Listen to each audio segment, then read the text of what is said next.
சில விஷயம் ஆரம்பத்துல தடையாதான் தெரியும். நீ எதுக்காக முடிவெடுத்தியோ அதை மட்டும் நினைச்சுக்கிட்டு கிளம்பு. ஏமா நிக்கிற? அதான் ஐயா சொல்லிட்டார்ல, கிளம்புமா. பேசாம இருக்க, நல்லா யோசிச்சு தானே முடிவு எடுத்திருப்பீங்க. வேலை கிடைச்சா எல்லாம் கிடைச்ச மாதிரி தானே. இந்த புருஷன் இல்லைன்னா இன்னொரு புருஷன். அண்ணா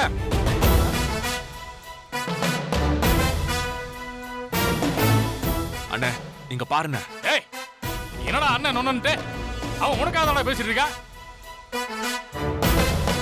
இன்னைக்கு படிதான்னா இதோட அவ திரும்ப வரவே கூடாதுடா. அப்பா அவ என்ன கேட்டா இந்த முடிவெடுத்தா?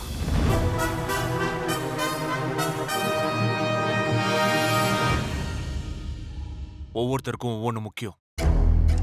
நீங்களும் நானும் குடும்பத்தை கட்டிட்டு அலறோம்னா எல்லாரும் அப்படியே இருக்கணும்னு அவசியம் இல்லப்பா.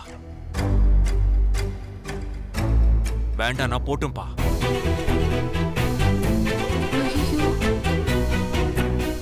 யாரையும் கட்டி போட்டு வைக்க முடியாது. வேலைதான் முக்கியம் நினைக்கிறாங்க. இனி அவங்க இஷ்டம்னு நானும் சொல்லிட்டேன். யாரும் எதுவும் தலையிட அவசியம் இல்ல. சரியா, நீங்க கிளம்புங்க.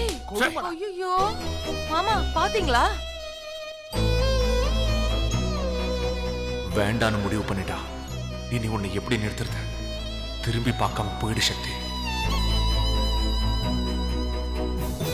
இப்ப கூட உனக்கு என்ன தடுக்க தோணல. என்னோட இஷ்டம் சொல்லிட்ட. போகாதன்னு ஒரு வார்த்தை சொல்ல வேணாம்.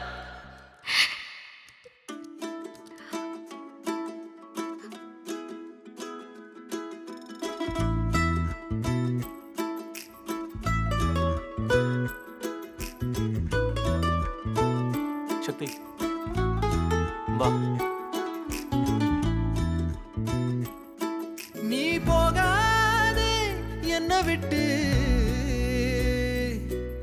என் கண்ணே ஓ முன்னே என் உசுர தவியா தவிக்க விட்டு புட்டு. ஒரு மராது வரகா பொழப்பது போல் இங்கு ஆனேனே உன்னால் பெண்ணே. உயிர் வலியது என்னென்று நான் கண்டு கொண்டேனே உன்னாலே பெண்ணே பெண்ணே. ஒரு மராது வரகா பொழப்பது போல் இங்கு ஆனேனே உன்னால் பெண்ணே. உயிர் வலியது என்னென்று நான் கண்டு கொண்டேனே உன்னாலே பெண்ணே பெண்ணே. நீ போகாத என்ன விட்டு, என் கண்ணே ஓ முன்னே என் உசுர தவியா தவிக்க விட்டு.